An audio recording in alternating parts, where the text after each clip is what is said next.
सूत्र है कि ये हम संगठन जो चलाते हैं ये परिवार की तरह चलाते हैं। बड़ा अंतर है। ये परिवार हमारी भारतीयता है, इसी के ऊपर आघात करने के लिए लोग बैठे हैं। तभी तो 17 साल की एक लड़की ने इलाहाबाद हाई कोर्ट के अंदर ये रिट कर दी हुई है कि ये घर घर की कहानी क्या दिखाई जा रही है। हमारे घरों में तो इस प्रकार का चारों तरफ वातावरण नहीं दिखाई देता, कुछ लोगों को, बिगड़े हुए लोगों में होगा। क्यों दिखा रहे हैं? ये परिवार सरल नहीं है, ये भारत है। मैं एक अभी चले गए, उन्होंने एक पुस्तक लिखी थी, उसके अंदर एक संदर्भ लिखा था। मान्यवर लज्जाराम जी तोमर, विद्या भारती का काम किया था। रात्रि को 12 बजे एक एक्सीडेंट हो गया अमेरिका में, उसको उठाकर सामने डॉक्टर के पास ले गए। 12:30 बजे उसकी मृत्यु हो गई। दूर उसके डायरी निकली, डायरी में नंबर था उनके सुपुत्र का। टेलीफोन किया, ये आपके पिता है? हाँ, ऐसे ऐसे डेथ हो गई है। तो उसने ये कहकर टेलीफोन बंद कर दिया, you seems to be an Indian doctor, इस समय मुझे क्यों डिस्टर्ब कर रहे हो, सवेरे बताना। ये वहां का पारिवारिक जीवन। श्रद्धेय सुदर्शन जी हैं अपने संघ के प्रमुख, उनकी बहन अमेरिका में रहती है। वो बैठी हुई थी घर में, उनके साथ अमेरिकन एक सहेली बैठी हुई थी। दिन के 2 बजे थे, बाहर से हॉर्न की आवाज आई। वो अमेरिकन कहती है, मेरी बेटी 300 किलोमीटर दूर से कार ड्राइव करके आ रही है, मैं चलती हूं। स्वाभाविक रूप से इनकी बहन ने कहा सुदर्शन जी की, कह रहे क्या जरूरत है उसको, वो यही लंच कर लेगी, यही बुला लो। तो वो माँ कहती है, what lunch, she did not inform me. जहां 1 बज गया होगा लंच कर लिया होगा। ये वहां का जीवन होगा। हमारे यहाँ यदि बेटी आ रही हो तो दिन में 2 क्या 4 बज जाए, माँ के हाथ का खाना खाऊंगी, और माँ भी भूखी रहेगी जब तक बेटी नहीं आती, उसी के मनपसंद पकवान बनाकर बैठेगी। ये भारत है। हमने ये कहा है संगठन परिवार की तरह चलाएं। परिवार केवल कॉन्स्टिट्यूशन से नहीं चलता, वो एक दूसरे की समझ से चलता है। ये हम अच्छी तरह जानते हैं। इसको हमेशा सदैव रखना चाहिए, याद ध्यान रहना चाहिए। हिमाचल है जिसकी ये टोपी है, वहां पर एक इलेक्शन कमिश्नर थे पिछले दिनों, श्री केसी शर्मा, चीफ सेक्रेटरी रहे, एजुकेशन सेक्रेटरी भी रहे। उन्होंने बड़ा अच्छा अपना उदाहरण दिया कि परिवार कैसे चलते हैं। उन्होंने कहा कि वो जब IAS ऑफिसर थे, बहुत पहले शिमला में पोस्टिंग, वहां पर एक स्थान है कांगड़ा। कांगड़ा में मीटिंग थी, लेकिन उनका घर उससे 1 घंटे की दूरी पर धर्मशाला में है, तो वो रात्रि को घर पर आ गए। शाम को प्रातःकाल 7 बजे मीटिंग थी। उन्होंने सोचा कि प्रातःकाल 5 बजे उठूंगा, 6 बजे तक तैयार होकर चला जाऊंगा और 7 बजे मीटिंग अटेंड करूंगा। लेकिन कुछ गड़बड़ हो गई। उन दिनों ये मोबाइल वगैरह कुछ भी नहीं था, टीवी नहीं था, टेलीफोन होता था या अलार्म खराब हो गया, और जो टेलीफोन था वो भी गड़बड़ हो गया। उठने की आदत नहीं IAS ऑफिसर, कलाकारों की तरह उठना जरा सरल नहीं होता। कलाकार भी बेचारे जो प्रभात राग गाना हो वो गाने वाले होते हैं, नाटक वाले कहाँ बेचारे प्रातःकाल उठे। लेकिन उठने की आदत नहीं थी, अब करें क्या, समस्या आई। लेकिन फिर भी एक और भी बात होती थी कि घर की जो बहनें होती हैं वो जल्दी उठते हैं, तो उनकी श्रीमती जल्दी उठने वाली थी। उन्होंने उनको कहा, कहना चाहते थे, परंतु हुआ क्या, गड़बड़ यहाँ भी हो गई कि श्रीमती से झगड़ा हो गया उसी समय। अब जब झगड़ा हो जाता है तो हम सब जानते हैं, गृहस्थी हैं, कि बोलचाल आपस में वार्ता बंद हो जाती है। अब उन पति पत्नी की हिम्मत है कि 1 घंटा ना बोले, 2 घंटे ना बोले, या 4 घंटे ना बोले, या 1 दिन ना बोले, बाद में बोलना शुरू कर देते हैं। पर तभी तभी झगड़ा हुआ था, पहले कौन बुलाए, ये भी एक समस्या होती है। तो उस समय उनके मन में और तो कुछ रास्ता तो निकालना था। बेटी को बुलाया और एक लिख कर दे दिया उनको कि जाओ माँ को दे दो। उसमें लिखा था, मुझे प्रातःकाल जाना है, मुझे कृपया जरूर उठा दीजिए, 5 बजे मैं उठूँ।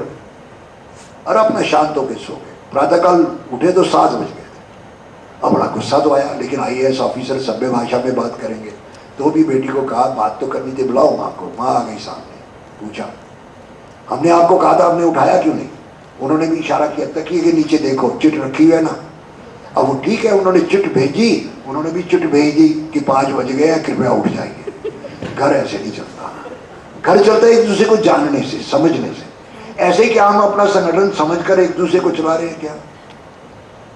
हम कार्यकर्ताओं को समझाने में जितना समय लगाते हैं उसमें उस कार्यकर्ता को समझने में लगाते हैं कि नहीं, इसका संबंध विविधता से एकता में जोड़ते हैं कि नहीं, या केवल मात्र हम बोलते ही हैं कि कोई अक्षर ऐसा नहीं है जिसके अंदर मंत्र ना हो, कोई वनस्पति ऐसी नहीं है जिसके अंदर यानी औषधि ना हो, और कोई व्यक्ति ऐसा नहीं है जिसमें गुण ना हो। गुण का लाभ परिवार को, समाज को, देश को, विश्व को मिलना चाहिए। यह भारतीय संस्कृति, यही हमारा आधार रहना चाहिए। विविधता में एक, जब हम कहते हैं पहला सूत्र अखिल भारतीय दृष्टि, तो दूसरा सूत्र हमारा सदैव ये ध्यान रखने लायक है कि ये परिवार की तरह संगठन चलाना है।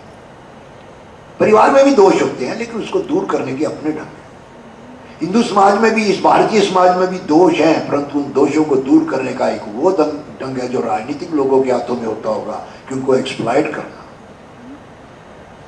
अपने इस समाज के दोषों को दूर करने वाले, राजनीतिक आधार के अतिरिक्त सोचने वाले आध्यात्मिक पुरुष भी हुए हैं जिन्होंने समाज को आपस में लड़ाया नहीं, वरन समाज को अपने पिछड़े हुए बंधुओं को ऊपर उठाने के लिए दूसरों के सहयोग के साथ आपस में मिलाया है। यह संगठन करने वाले लोगों की सोच होनी चाहिए। संगठन करते हुए ध्यान रखना चाहिए कि राजनीतिक आधार तो ये है, चर्चिल का जो कहना है, those who are not with us are against us, जो हमारे साथ नहीं है वो हमारे दुश्मन है। हम ऐसा नहीं सोचते। वाजपेयी जी का प्रसिद्ध वाक्य है, मतभेद हो सकता है, मनभेद मत होने दे। यह जो एक कल्पना है, इसको सोचना चाहिए। आखिर क्यों कहा जाता है? संगठन शास्त्र में यह नहीं होता है। यहां पर एक उद्देश्य होने पर भी परिवार चलता है। हो सकता है विजन अलग अलग होगा। राजनीति में यह है कि those who are not with us are against us, लेकिन संगठन नीति में क्या है कि उद्देश्य एक होने पर भी विजन अलग अलग है। हमें एक दूसरे के विजन को समझें। वो विजन क्या है उसके बारे में संस्कृत में एक सुभाषित है, कन्या वर रूपम माता वितम पिता शुद्धम। कन्या का विजन होता है कि वर का रूप क्या होगा। जब शादी हो घर के अंदर तो सबका उद्देश्य एक है कि शादी सफल होनी चाहिए, परंतु विजन अलग अलग। कन्या का विजन वर का रूप, माँ का विजन कि इसको भोजन मिलेगा कि नहीं जिस घर में जा रही है, वित्तम यानी आर्थिक स्थिति कैसी है, पिता का श्रुतम स्टेटस ऑफ द फैमिली जो है उसके कारण से हमारे स्टेटस ऑफ द फैमिली का फर्क पड़ेगा। हर एक का अलग अलग भी है। शायद यार दोस्त ब्रातियों का हमारा होगा कि मिष्ठान कैसा मिलेगा, मिठाई कैसी मिलेगी, हमें कोई मतलब नहीं बाकी बातों से, परंतु टोटल विजन एक दूसरे का समझना। ये समझने के लिए क्या किया जाए, एक दूसरे के विचार सुनना। इसके लिए जैसे पहला सूत्र है अखिल भारतीय दृष्टि, आधार हमने रखा विविधता में एकता, इसका आधार रखा परिवार की तरह संगठन चलाना। अधिकार क्या, बैठ के और प्रवास। किसी भी स्थान पर जब हम सम्मति खड़ी करते हैं तो पूछते हैं कि बैठ के होती है कि नहीं। अर्थ क्या है? क्या हम आपस में बैठकर इकट्ठा निर्णय लेंगे, अलग अलग नहीं? कितनी टीम बनी है? टीम नहीं है तो काम स्थायी नहीं होने वाला है। आज वो अस्वस्थ हो गया तो काम कैसे होगा? यह विचार करके बैठ के और प्रवास का बड़ा महत्व है। बैठकों का भी अपना दर्शन है। बैठकों के अंदर एक दूसरे की टांग खिंचाई नहीं होती।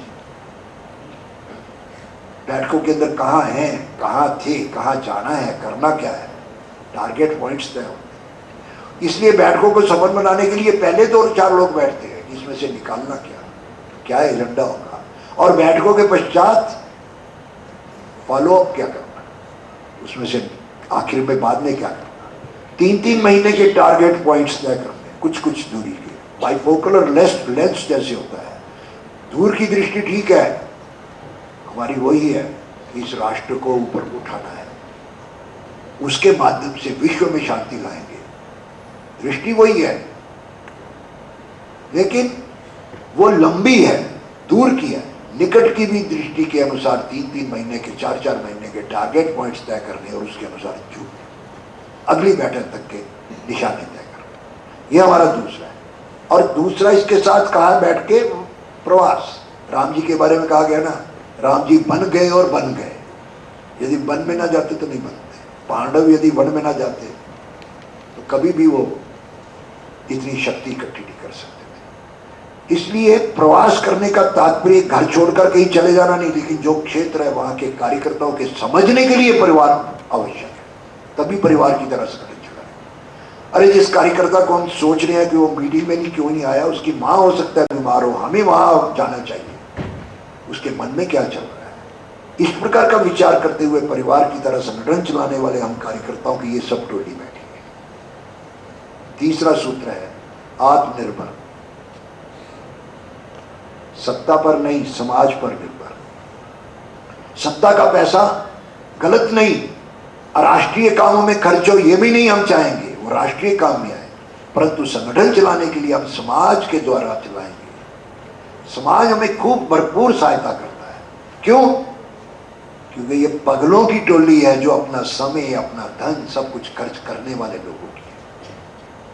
लोगों को नहीं समझ में आते, पल्ले से पैसा, समय सब कुछ देने वाले लोग, पूरा जीवन दे देने वाले लोग हर संगठन के अंदर लगे हुए होंगे, अपना अर्थ देने वाले लोग। इसलिए वो भरपूर 1925 से जो साख बनी है, इसके आधार पर निश्चित रूप से समाज आधारित हम अपने रिकरिंग एक्सपेंसेस अपने आप करेंगे। इस प्रकार का विचार मन में लाना, इसी को आत्मनिर्भर कहते हैं। मैंने पहले कहा कार्यक्रमों इत्यादि के लिए सत्ता का पैसा मना नहीं है, अपना है। कहीं मेरी बात सुनते ही नायक जी गए, अब इनको कोई सहायता वैता करने की जरूरत नहीं, देवीदास जी बाद में मुझे खाना भी ना खिलाए, बात जाओ आपने क्या करा दिया।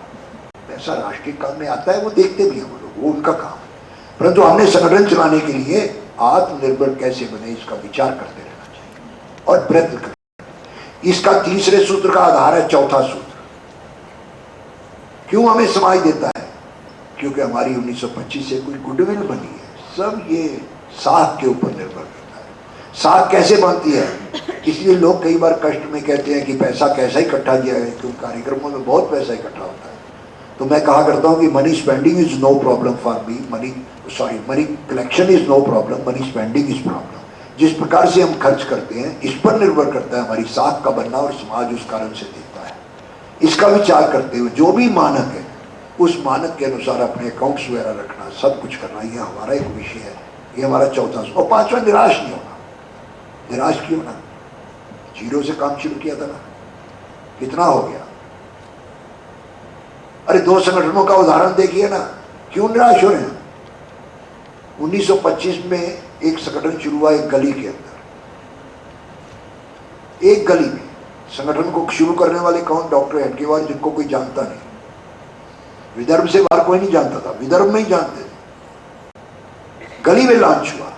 उससे 5 साल 3 दिन पहले एक संगठन इंटरनेशनली लॉन्च हुआ ताशकंद के अंदर, नाम था communist party of India. Launch करने वाले कौन? मार्क्स एंजिल जैसे दार्शनिक, लेनिन जैसे स्ट्रेटेजिस्ट। 1925 में उनका वार्षिक अधिवेशन नागपुर में ही था। 11 प्रांत होते थे, उसमें से 6 प्रांतों से 500 प्रतिनिधि आए थे। सीधा स्टार्टिंग पॉइंट, दोनों का प्रारंभ देखिए, शून्य से निर्माण, गली में निर्माण, अंतरराष्ट्रीय लॉन्च हुआ। 30 साल बाद 1955 में क्या हाल थी? ये गांधी के हत्यारे, इनका खूब तंग किया गया, गालियां निकाली गई। कर्नाटक के अंदर एक गांव में 7 कार्यकर्ताओं को जिंदा जला दिया। बालाजी भंडारकर उनके स्टूडियो जला दिया। कहीं कुछ हुआ, परंतु नहीं, अपना काम। 1947 में इनका आंकड़े बताते हैं 10,000 स्थानों पर आरएसएस का काम था संघ का। 60 में जाकर 4,000 स्थानों पर रह गए।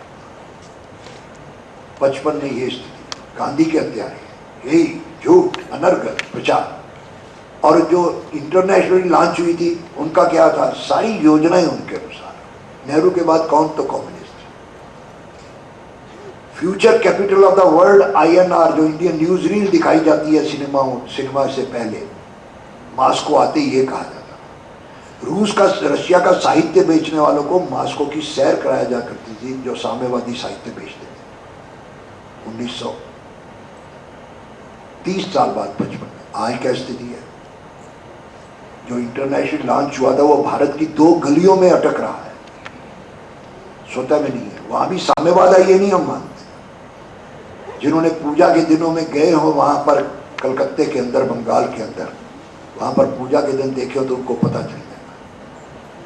कुछ नहीं, जोड़ तोड़ का सहारा लेकर किसी तरह से व्यक्तियों को इन्फ्लिट्रेट करना, यही काम। दर्शन हार चुका, जहां पैदा हुआ था वहां भी खत्म हो गया। और जो 1955 में जिनको गालियां निकालते थे उनका क्या हाल? आज देश भर में 47,000 स्थानों पर काम चल रहा है, 32 देशों में विदेशों में भी काम चल रहा है। यानी कल ही से लॉन्च हुआ, अंतरराष्ट्रीय पहुंच गया। क्यों निराश हो रहे? निराश होने का कोई कारण नहीं। निराश आदमी तब होता है जब दूसरों को देखता है। छोटी सी बात कहकर मैं समाप्त करूंगा, क्योंकि मेरे लिए कोई प्रॉब्लम नहीं, मैं यहाँ रहा तो इनको प्रॉब्लम तो नहीं होगी। लेकिन मुझे परसों 92 में वर्ल्ड अफेयर्स के अंदर एक छोटा सा आर्टिकल निकला। आर्टिकल लिखने वाला उसने लिखा था डायलॉग विद नंदी। 35 साल वो प्रोफेसर रहा, जिसमें से 15 साल अमेरिका में, 20 साल फिनलैंड में। वो सोच रहा था कि भारत को क्या हो गया कि 1960 तक ये कुलियों का देश, नेशन ऑफ कुलीज कहलाता था, फिर भी कर रहा है। इकोनॉमिकली वेल मैनेज्ड कंट्रीज गिर गए हैं, लेकिन ये बढ़ रहा है आगे। वो सोचते सोचते सैन फ्रांसिस्को में पहुंचा। वहां उसके मित्र की पत्नी पियानो सिखाने का काम कर रही है, और इतना अच्छा सिखाती है कि ज्यादा स्कॉलरशिप वही ले जाती है। लेकिन उसको आश्चर्य हुआ ये सुनकर कि पियानो के अंदर जो स्कॉलरशिप ले जाते हैं वो भी भारतीय ले जाते हैं। उसने पूछा, is there no talent in America? क्या अमेरिका में प्रतिभा नहीं है? मित्र की पत्नी ने जवाब दिया, there is, but the difference is of culture. है, लेकिन संस्कारों का महत्व है, संस्कृति का, प्रकृति का महत्व। तो वो संस्कृति को समझने के लिए भारत में आया। घूमते घूमते घूमते घूमते सारे देश में वो चेन्नई गया। वहां उसको पता चला कि हाईली सब्सिडाइज्ड आईआईटी, जिसको गवर्नमेंट बहुत पैसा देती है और कम वहाँ पर फीस है, उसके कैंपस के अंदर इंटरव्यू होते हैं और फाइनल ईयर के स्टूडेंट बाहर चले जाते हैं। तो वो सोचने लगा ये देश बेवकूफ़ों का है, इतना पैसा खर्च करते हैं और ये बाहर चले जाते हैं। वो सोचता सोचता और नीचे गया तो वहाँ पर उसको नंदी, शिव जी का वाहन, मस्त पड़ा हुआ मिला। अब पता नहीं क्या हुआ, उसने देखा तो उसको ऐसा लगा जैसे नंदी मुस्कुरा रहा हो। इसने सोचा, I am coming from a rational country, मैं वैज्ञानिक देश से आया हूँ, ये क्या बेकार की बात है, और वो चला गया वापस। लेकिन कहता है जाते जाते फिर मैंने देखा, from the corners of my eyes, कोने से देखा तो फिर नंदी मुस्कुरा रहा था, वो चला गया। 2 साल बाद वापिस आया, फिर घूमते घूमते नंदी के दर्शन हुए, फिर नंदी मुस्कुरा रहा था। रात्रि को सोते समय नंदी से कुछ बातचीत हुई, वो उसने आगे लिखा है, डायलॉग विद नंदी लिखा है वर्ल्ड अफेयर्स, अक्टूबर के अंक। डायलॉग बड़ा छोटा। तुम मुस्कुरा क्यों रहे थे? उसने पूछा तुम क्या सोच रहे थे? कहले मैं सोच रहा था कि ये देश बेवकूफ़ों का है, इतना पैसा खर्च करते हैं और ये बाहर चले जाते हैं। कहले वो नंदी ने कहा ये बेवकूफ़ों का देश नहीं है, they are going with their culture and one day they will dominate you. ये अपनी संस्कृति के साथ जा रहे हैं और एक दिन आप छा जाएंगे। क्या बात करते हो, हमारी संस्कृति खराब है? तो उसने कहा सोचो, क्लिंटन को वहाँ की जो कांग्रेस यानी लोकसभा है उसके स्पीकर ने क्या चिट्ठी लिखी? उसने तो यही चिट्ठी लिखी है ना कि किस सभ्यता को बचाने की बात कर रहे हो। The civilization which has produced 12 years girls with their babies in the arms, 15 years students killing each other with toy guns, 18 years dying with the AIDS. किस सभ्यता को बचाने की बात कर रहे हो जिस सभ्यता के कारण यानी अमेरिकन सभ्यता में 12 साल की लड़कियां अपने बच्चों को गोद में लिए घूम रही हैं। 15 साल के बच्चे एक स्टूडेंट से एक दूसरे को टाई गन से क्लासरूम में मर्डर कर रहे हैं और 18 साल के मर रहे हैं। अच्छा तुम्हारी सभ्यता ठीक होगी, वो प्रोफेसर बोला, पर थोड़े से लोग कैसे डोमिनेट करेंगे? नंदी बोला तुम्हारे यहाँ हो क्या रहा है? कुछ ही तो मल्टीनेशनल डोमिनेट करते हैं, बाकी तो बी अमेरिकन बाई अमेरिकन, तुम्हारे जो मजदूर हैं वो तो नारा लगाते फिरते हैं। ये वार्ता चल रही थी। तो उसने कहा ठीक है, लेकिन तेरे देश का तो बेड़ा गर्क हो जाएगा। वो नंदी को गुस्से में बोला, कहने फिक्र ना करो, 10 करोड़ लोग भी बाहर चले गए तो it will make difference to you, आपके अंतर पड़ेगा। हमारे यहाँ फिर भी 90 करोड़ बच्चे हैं जिनकी बहुत प्रतिभा है, वो अपने आप कर लेंगे, तुम चिंता ना करो। ये बातचीत हुई तो वो थोड़ा सा बुड़बुड़ करने लगा। उसने कहा don't be angry with me, मेरे पर नाराज होने की जरूरत नहीं है। If you want to ask further question, अगर दोबारा और कुछ प्रश्न पूछना चाहते हो तो गो टू माई मास्टर, मेरे मालिक के पास जाओ। Who is your master? कौन है वो? शिवा, शिव। कहाँ है वो? इन योर हार्ट, तुम्हारे हृदय में। और ये डायलॉग समाप्त हो गया। ये वास्तविकता है। क्यों निराश हो रहे हैं? हजारों सालों की प्रतंत्रता के कारण केवल यही है ना कि हमारे अंदर दोष थे, सामूहिक रूप से चलने की आदत नहीं। एक दूसरे को राजनीति पश्चिम की दृष्टि होने के कारण, राजनीति भी पश्चिम की दृष्टि जिसके अंदर शत्रु भाव से एक दूसरे को देखना, इस सब को बदलना है तो हमको इन पांचों सूत्रों का ध्यान रखना पड़ेगा कार्यकर्ताओं को। यही हमारी मेथोडोलॉजी का अंग है। इसी को रिपोर्ट कंट्रोल समझा जाए। क्या है वो पांचों सूत्र? क्या है? अखिल भारतीय दृष्टि, आधार विविधता में एकता, संगठन को परिवार की तरह चलाना, बराबर ध्यान रखना प्रवास का और बैठकों का, आत्मनिर्भरता, समाज पर निर्भर, आर्थिक शुचिता, ट्रांसपेरेंसी, फाइनेंशियल डिसिप्लिन। निराश होने की जरूरत। क्यों निराश हो? आगे बढ़े। थोड़ी सी हार जीत इधर उधर राजनीति कब कई बार ज्यादा हो जाती है।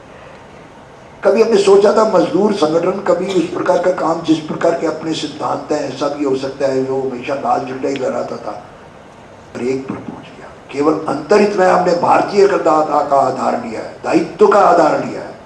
हमको भी दोनों काम करने पड़ेंगे। यही कलाकारों के अंदर, कलाकार समाज के लिए क्या कर सकते हैं, समाज कलाकारों के लिए क्या कर सकता है, कलाकारों के अधिकारों की भी चिंता करना, परंतु कला साधकों की को कर्तव्य भी दिलाते रहना। जैसे मजदूर संघ की स्थापना हुई, बाकी सब ट्रेड यूनियंस, जैसे मैंने कल बताया, एक केवल अधिकारों की बात, चाहे जो मजबूरी हो, हमारी मांगे पूरी हो, परंतु दायित्व की बात करने वाला हमारा मजदूर संगठन जो खड़ा हुआ, उसने यही कहा, उसका नारा ही बताता है कि दायित्व भी सोचो, देश के हित में करेंगे काम, काम के लेंगे पूरे काम। ये अपना अपना दायित्व पहचानने वाले ऐसे कार्यकर्ताओं की देव दुर्लभ टीम खड़ी हो रही है। फिर निराश क्यों? दूसरी बात, आदमी इसलिए भी निराश होता है क्योंकि अपना काम कम देखता है, दूसरे का ज्यादा देखता है। संस्कार भारती करो, राजनीति में क्या हो रहा है, राजनीति, दूसरे में क्या हो रहा है, शिक्षा, सब अपने अपने स्थान पर काम कर रहे हैं, चिंता करने की जरूरत है। अपना लेजिटिमेट काम जो दिया है उसकी ओर दिया। अपने काम यदि हम करेंगे तो कभी निराश नहीं होंगे। मुझे पता है कि मैं भगवान के पास गया ना, तो उसने मुझे पूछा, अरे तुमने ऐसा क्यों किया? मेरे मुंह से निकल गया, मैं क्या करता, देवीदास जी ने ऐसा किया था। मैं ठहर, जब देवीदास जी आएंगे तुम्हारे, तो उनसे उनका हिसाब पूछूंगा, तुम अपना हिसाब बता। ऐसे देव दुर्लभ कार्यकर्ता हमारे पास घर बार लगाकर लगे हैं, पत्नी भी लगी है, बच्चे भी लगे, बच्चा भी आना चाहता है। फिर हम निराश क्यों होंगे? अपना अपना दायित्व निभाएंगे। यही 5 सूत्र है, बाकी सब का काम करना अलग अलग है, क्षेत्र अलग है। श्री देवीदासजी आमोणकर यांना विनंती करते की त्यांनी आभार प्रदर्शन करावे।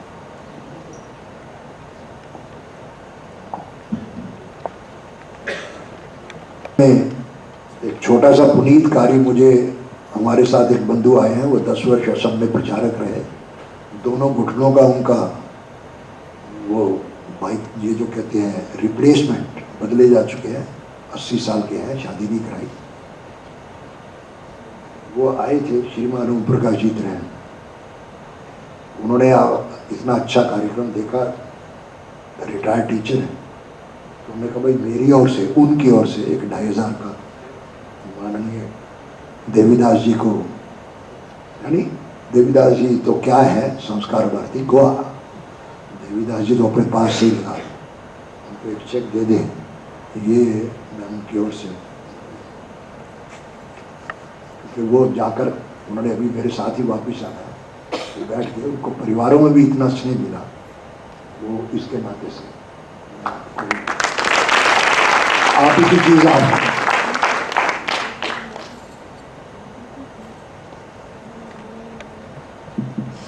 श्री त्रेहानजींनी गोवा संस्कार भारतीला आपला जो पाठिंबा दिला, जे प्रेम व्यक्त केलं, त्याबद्दल खरं म्हणजे त्रेहानजींना इथं आम्ही गुच्छ देऊन त्यांना एक भेटवस्तू देणार होतो, पण त्रेहानजी सध्या गाडीत बसले। मी जगदीशपालजींना विनंती करतो की आमच्यातर्फे त्रेहानजींना त्यांनी ही भेटवस्तू व हा गुच्छ द्यावा।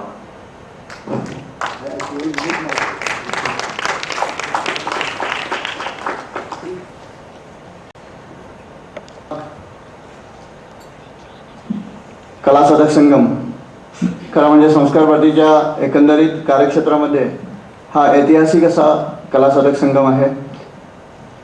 कारण यापूर्वी संस्कार भारतीचे कला साधक संगम हे जे झाले ते विभाग स्तरावर, प्रांत स्तरावरती झाले होते, हा पहिलाच विभागाचा असा कलासाधक संगम संपन्न झालेला आहे। या विभाग कलासाधक संगमामध्ये एकूण संख्या 183, स्त्री 114, पुरुष 69, दक्षिण गोव्यातून फोंडा 81 उपस्थिती, मडग्राम 23, काणकोण 1, शिरोडा 3, कुडचडे 6, रिवणसांगे 2, उत्तर गोव्यातून पणजी 14, म्हापसा 2, डिचोलीहून 22, वाळपईहून 14, साखळीहून 1 आणि निमंत्रित अधिकारी 14 अशी एकूण उपस्थितीची संख्या इथे आली आहे।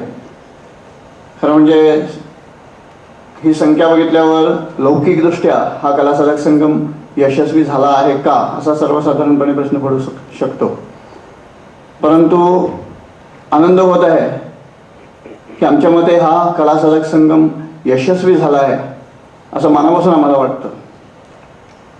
कारण निसर्गातल्या मला अनेक गोष्टी आवडतात आणि त्यातला एक धबधबा, आणि कुठंतरी मी वाचलंय धबधब्याचं एक चित्र होतं आणि तिथं खाली लिहिलं होतं, all big things are smaller at the beginnings.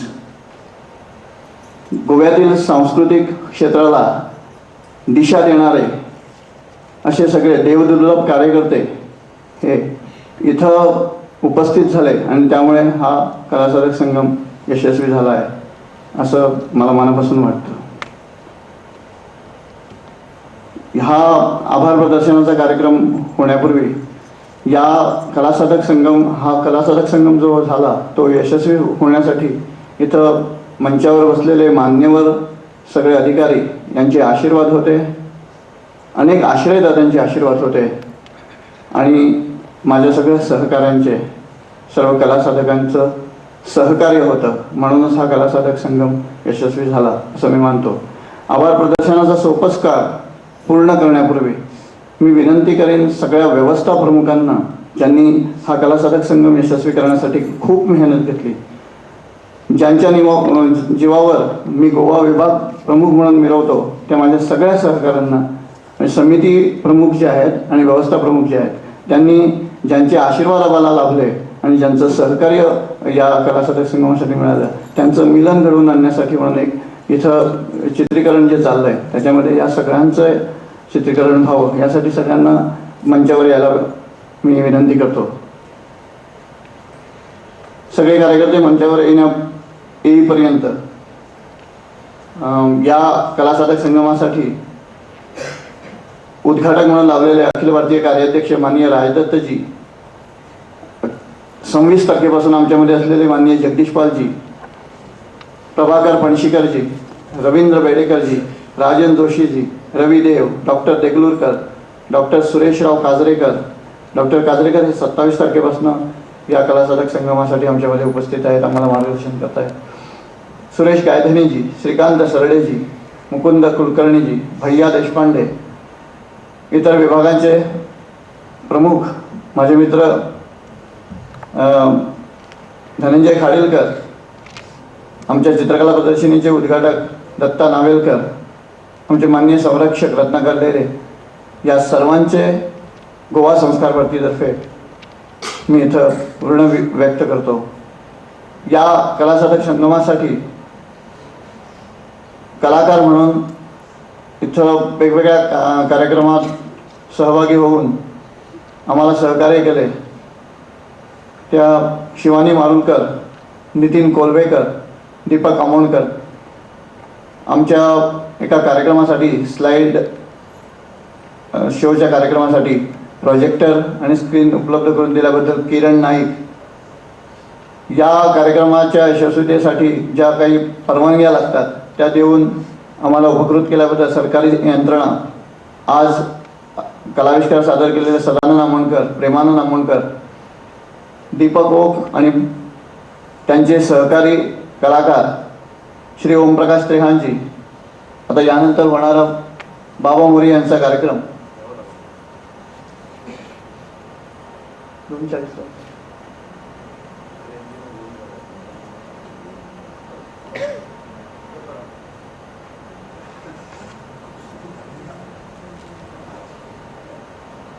त्यांची नावं सांगितली नाही तरीसुद्धा ती एक म्हणजे काय त्याला म्हणावं कळत नाही, पण ती काहीतरी उणीव राहिली असती या कलासाधक संगमामध्ये. तर या कलासाधक संगमाच्या यशस्वीसाठी आता यानंतर जो बसस्टँडवर कार्यक्रम होणार आहे त्याला येणारे बाबा उर्फ सत्यप्रकाश मौर्य, प्रसिद्धीसाठी वृत्तपत्रांचे वार्ताहर, त्यांचे संपादक, वर्तमानपत्रांचे मालक यांनी योग्य प्रसिद्धी देऊन या कार्यक्रमाला आमच्यावर उपकार केले, त्याबद्दल आम्ही त्यांचे आभारी आहोत. या कलासाधक संगमाच्या निमित्तानं जी प्रदर्शनी इथं आर्ट गॅलरीमध्ये लागली आहे त्यासाठी महेश वेंगुर्लेकर सर यांनी आम्हाला बऱ्यापैकी मदत केली आहे.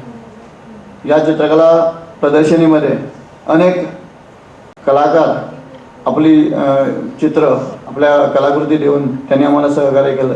या सगळ्यांचे आम्ही आभारी आहोत. या कलासाधक संगमामध्ये जेवढी पण छपाई होती ही सगळी आम्ही आदल्या दिवशी देऊन दुसऱ्या दिवशी ज्यांच्याकडून करून घेतली आणि एकदम स्मित हास्य करत हे सगळं आम्हाला करून देणारे सह्याद्री प्रिंटर्सचे मालक सुरेशराव बोरकर यांच्याही आम्ही मनापासून आभारी आहोत. या कलासाधक संगमाचं संपूर्ण चित्रीकरण करणारे निलेश नाईक आणि त्यांचे सहकारी यांचेही आम्ही आभारी आहोत.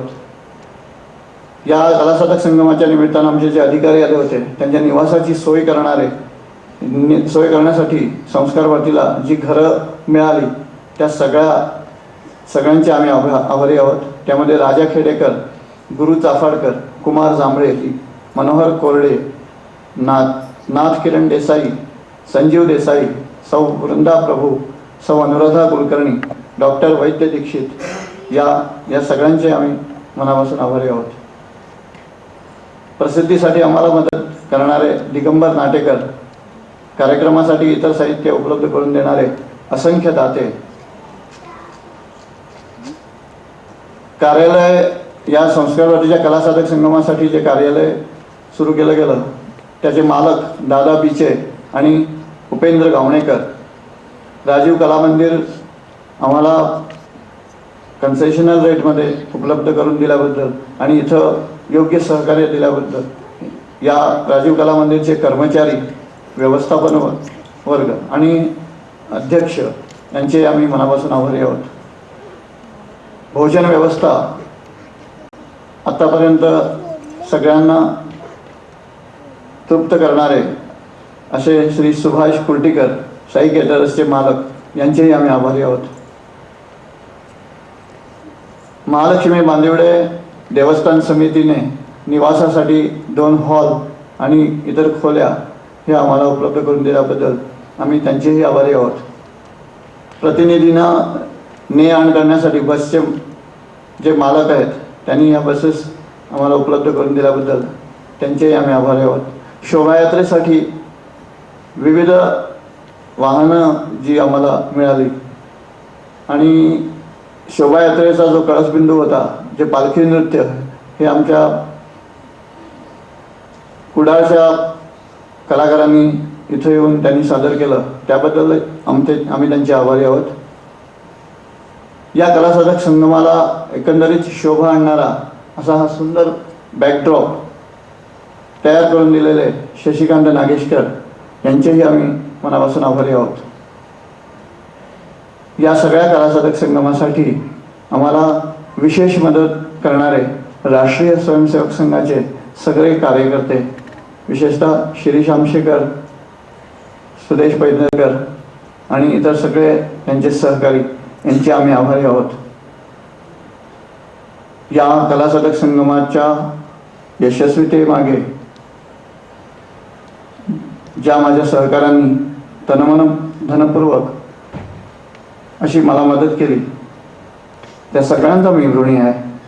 आणि सरते शेवटी या कलासाधक संगमाला यशस्वीता देण्यासाठी जे रसिक श्रोते आमच्यामध्ये उपलब्ध झाले, आमच्या आमंत्रणावरून त्यांनी इथं येऊन या कार्यक्रमाची शोभा वाढवली, त्या सगळ्यांचे मनापासून ऋण व्यक्त करतो. असाच लोभ ठेवावा अशी विनंती करतो आणि आभार प्रदर्शन संपवतो. यानंतर पसायदान होणार आहे. पसायदानानंतर छायाचित्रीकरण जे होणार आहे त्याच्यामध्ये सुरुवातीला व्यवस्था प्रमुख जे आहेत त्या व्यवस्था प्रमुखांबरोबर चित्रीकरण होणार आहे आणि त्यानंतर सर्व कलासाधक जे आहेत त्यांनाही व्यासपीठावर मी आमंत्रित करीत आहे. तत्पूर्वी पसायदानानं हा कार्यक्रम मी संपवणार आहोत आणि त्यानंतर मग छायाचित्रीकरण, त्यानंतर भोजन आणि त्यानंतर आपला जाहीर समारोपाचा जो कार्यक्रम आहे त्यासाठी आज जाहीर निमंत्रण जे मी म्हटलं तर संध्याकाळी सत्यप्रकाश उर्फ बाबा मोर्य यांचा एक आगळा वेगळा आविष्कार दर्शविणारा असा कार्यक्रम हा होणार आहे. संध्याकाळी बरोबर 4 वाजता या कार्यक्रमाला आम्ही सुरुवात करणार आहोत. सत्यप्रकाश उर्फ बाबा मोरे हे तसे मध्य प्रदेशचे मुंबई येथे वास्तव्य आहे. स्वतः बरेच उत्तम कवी आहेत, संगीतकार आहेत. स्वतः लिहिलेल्या कवितांना चाल देऊन संगीतबद्ध करून ते सादर करतात, स्वतः गातात आणि हे गायन करत असताना एका हातात माईक घेऊन दुसऱ्या हातात ब्रश घेऊन उत्तम अशी चित्र ही केवळ 2 मिनिटातच रेषाचित्र ते तयार करतात आणि 2 मिनिटातच पांढऱ्या कॅनव्हासवर आम्हाला छत्रपती शिवाजी महाराजांचं दर्शन होतं, स्वामी विवेकानंदांचं दर्शन होतं, भारतमातेचं दर्शन होतं आणि असा एक अचंबित करणारा असा हा कलाकार आज गोव्यामध्ये आपल्या भेटीला येत आहे. आपलं आविष्करण आमच्यासाठी करणार आहे. सगळ्या फोंडावासियांना विनंती आहे की या कार्यक्रमासाठी त्यांनी आग्रहपूर्वक यावं, स्वतः यावं, आपल्या इतर परिवारजनांना घेऊन यावं, नातेवाईकांना, मित्रांना सगळ्यांना घेऊन यावं आणि हाही कार्यक्रम यशस्वी करण्यामध्ये सहकार्य द्यावं.